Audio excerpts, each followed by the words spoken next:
In January of 2025, I was invited to join the Battlecorals All-Stars Coral Grow Out competition of an unnamed coral. The rules were as follows. The competition would last 1 year. The baseline photo was to be required to be uploaded within 7 days of receiving the coral, and monthly pictures were to follow.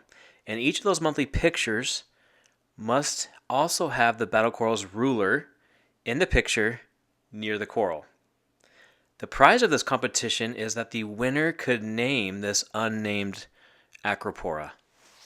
There were roughly 30 contestants invited to participate in this competition, all prior winners of Battlecorals Grow Out competitions. I had just taken first place in the Hell-Trollman competition not too long ago, and I really wanted to see how well I could do against some of these elite winners.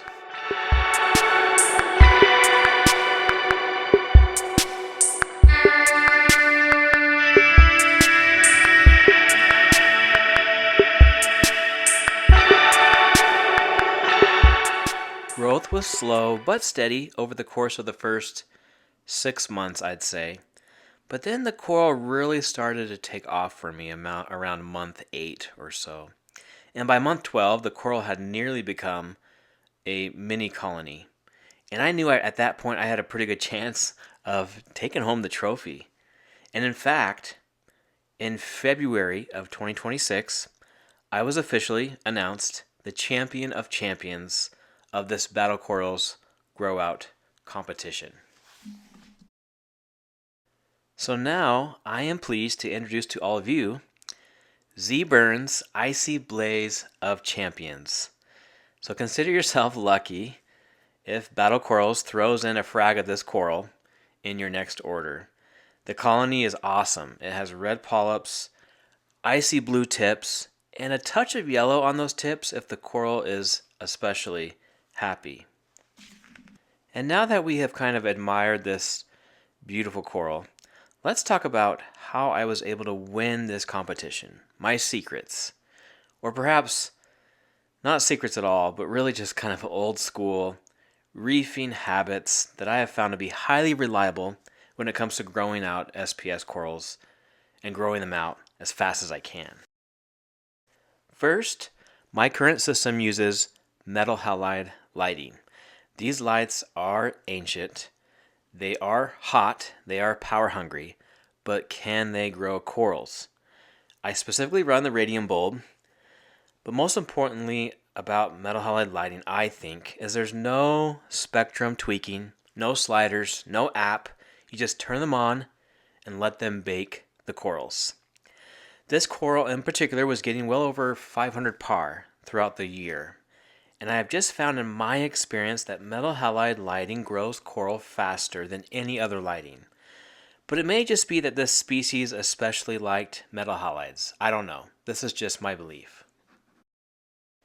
Next, I threw in a 6500 Kelvin Tropic Sun T5 tube in the rear bank of my light fixture. And this was directly over where I had this coral placed in my tank. So yes, this bulb is yellow to the eye. It is ugly, many believe and many say, but I kind of just gritted my teeth and I put it in the fixture and I left it in there for the year and let it do its thing. I have always found that lower Kelvin bulbs really help push coral growth, especially SPS corals. Now next, naturally, I would like to mention flow. But maybe instead of flow, I would like to use the term placement. I do not think you can win these competitions if you don't place the frag in the most ideal spot in your tank. And what I mean by ideal spot is in high random washing machine type style flow. If you get into these competitions and throw the coral on a frag rack off to the side of your tank in a lower flow area or where there's less light, I think you're going to have a difficult time. I'm sure the coral will do fine, but if you want to try to win these competitions, I think you have to place the frag in the best spot your tank has to offer.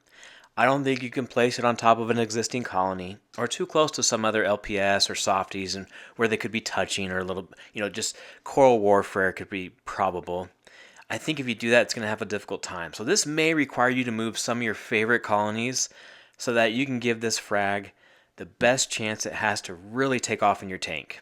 So I think placement is 100% significant if you want to win. Next is water changes. When I'm in these competitions, I'm a faithful water changer. In fact, I believe I notice more growth the more water I change. And this is just my personal observation. Not everyone will agree, and that's okay. Many do no water changes and have beautiful tanks. So this may not be a practice for everyone, but it's just what I like to do. I think the reward of doing a water change and looking at the tank the next day and seeing how happy the coral is and maybe a little burst of growth is just enough to keep me motivated to do those water changes. And I believe water changes have played a considerable role in my ability to win these competitions.